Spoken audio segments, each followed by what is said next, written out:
તો જ્યારે ઘરમાં ભગવાનનો વાસ હોય છે ત્યારે આ સંકેતો મળે છે.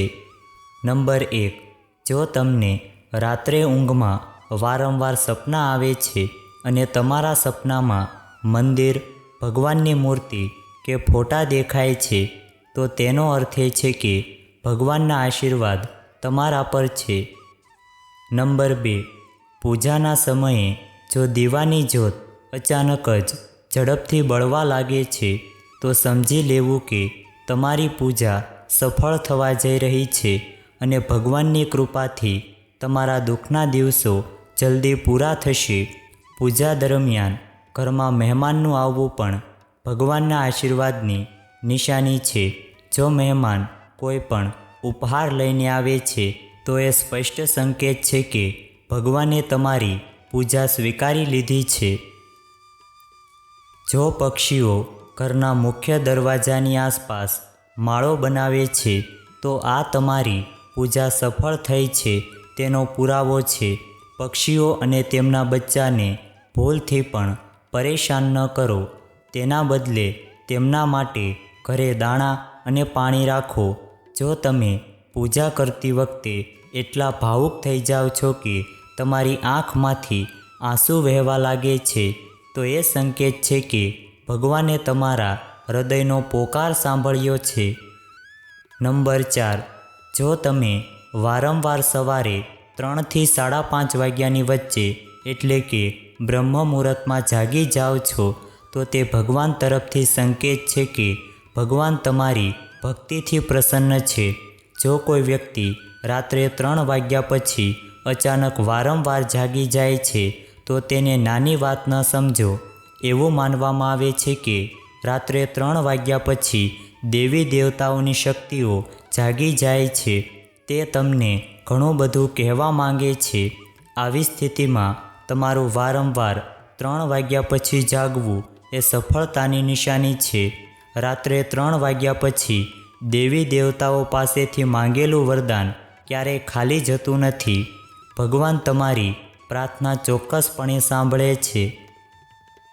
નંબર 5, ભગવાન તેના વાસ્તવિક સ્વરૂપમાં આપણને દેખાતા નથી, પરંતુ કેટલાક એવા લોકો છે જેમને ભગવાન સમાન માનવામાં આવે છે.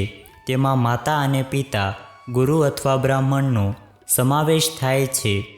જો આમાંથી કોઈ પણ વ્યક્તિ પૂજા દરમિયાન તમારા ઘરમાં પ્રવેશ કરે છે, તો તેને ખૂબ જ શુભ માનવામાં આવે છે.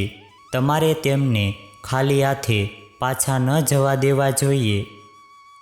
નંબર 6, જો તમારી સામે વારંવાર સફેદ ગાય આવવા લાગે અથવા તો કોઈ પણ દિવસે તમારા ઘરની સામે સફેદ ગાય આવે છે અને તે પોતાના વાછરડાને દૂધ પીવડાવે છે, તો તે તમારા પર દેવી દેવતાઓની કૃપાનો સ્પષ્ટ સંકેત છે.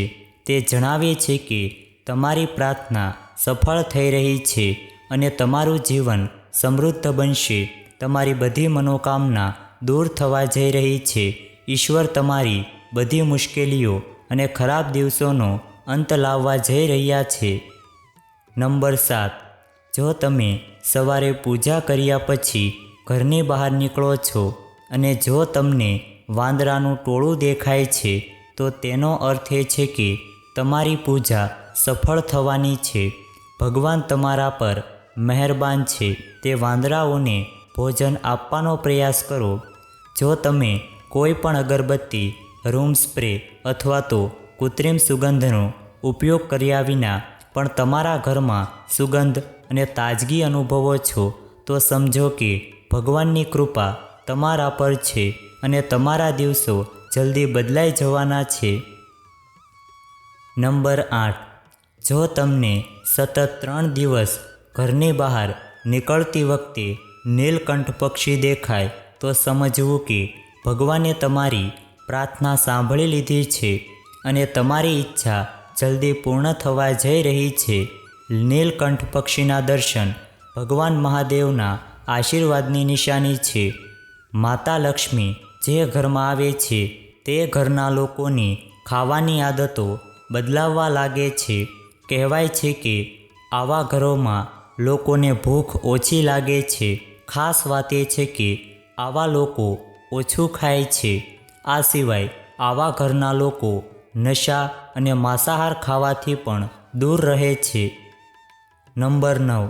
હિન્દુ ધર્મમાં શંખને મહત્વપૂર્ણ સ્થાન આપવામાં આવ્યું છે. એટલા માટે પૂજાના કોઈ પણ શુભ અવસર પર શંખ વગાડવામાં આવે છે. જો તમે સવારે ઉઠ્યા પછી શંખનો અવાજ સાંભળો છો તો તે શુભ સંકેત છે. એવું માનવામાં આવે છે કે સવારે ઉઠ્યા પછી શંખનો અવાજ સાંભળવો એ તમારા ઘરમાં દેવી લક્ષ્મીનું આગમન સૂચવે છે. નંબર 10.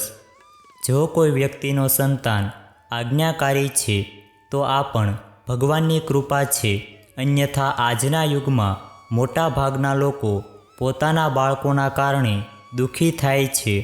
જેમાં સાચા ખોટાનો ભેદ પારખવાની ક્ષમતા હોય છે તેમના પર ભગવાનનો આશીર્વાદ હોય છે. જે લોકો પોતાના સપનામાં ભગવાનના દર્શન કરે છે તેમના પર દેવી દેવતાઓની કૃપા પણ હોય છે. અન્યથા દરેક વ્યક્તિ માટે ભગવાનના દર્શન શક્ય નથી હોતા. જે વ્યક્તિ ક્રોધ પર કાબૂ રાખે છે, જેનું મન શાંત હોય છે, જે દરેક પરિસ્થિતિમાં સામાન્ય રહે છે, તે જાણે છે કે કેવી રીતે વ્યવહાર કરવો. આવા લોકો પર ભગવાનનો હાથ હોય છે તો જ આ શક્ય છે. નંબર 11. જેમને ભગવાનનો આશીર્વાદ મળે છે પછી તે ભલે અમીર હોય કે ગરીબ, તેમને દરેક જગ્યાએ માન મળે છે. જો કોઈ ઓછી મહેનત કરીને પણ સફળતા મેળવે છે તો તે ભગવાનની કૃપાની નિશાની છે. ભગવાન દરેક મુશ્કેલીથી તેમની રક્ષા કરે છે. જે લોકોથી ભગવાન પ્રસન્ન થાય છે તે લોકો દરેક પરિસ્થિતિમાં ખુશ રહે છે. તેમના જીવનમાં ગમે તેટલું દુઃખ હોય તેઓ હંમેશા ખુશ રહે છે. તેઓ ક્યારેય કોઈ સમસ્યાથી ડરતા નથી. તે દરેક મુશ્કેલીને સરળતાથી પાર કરી લે છે. નંબર 12.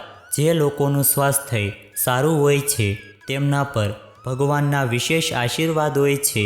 નબળું સ્વાસ્થ્ય ફક્ત તમારા શરીરને જ નબળું કરતું નથી, પરંતુ તે ખૂબ જ મોટું આર્થિક નુકસાન પણ કરે છે. તેથી જે લોકોનું શરીર નિરોગી હોય છે તેઓએ પોતાને ભાગ્યશાળી માનવા જોઈએ. જો તમને તમારા જીવનમાં યોગ્ય જીવનસાથી મળ્યો હોય તો આ પણ માત્ર ભગવાનની કૃપાથી જ શક્ય છે. એક સારો જીવનસાથી તમારું આખું જીવન સુખી બનાવી શકે છે.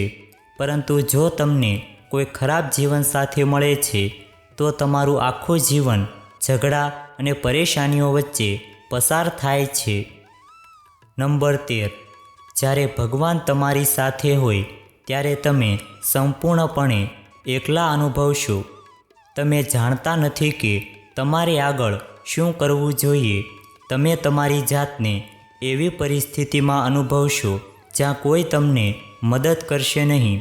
તમે તમારી સમસ્યાઓ કોઈને કહી શકતા નથી અને જો તમે કોઈને કહેશો તો પણ તે તેમના માટે ખૂબ જ નાની વાત છે અથવા તો તેઓ તેના પર ધ્યાન નહીં આપે.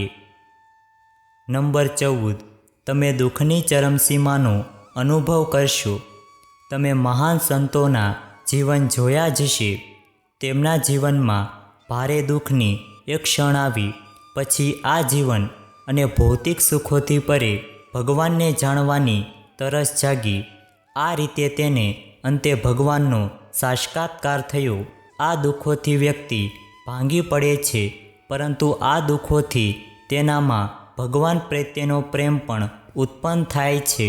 ભગવાન સૌથી પહેલાં આપણને હારતા શીખવે છે, કારણ કે જ્યાં સુધી તમે હારને સમજી શકતા નથી ત્યાં સુધી તમે જીતને સમજી શકતા નથી.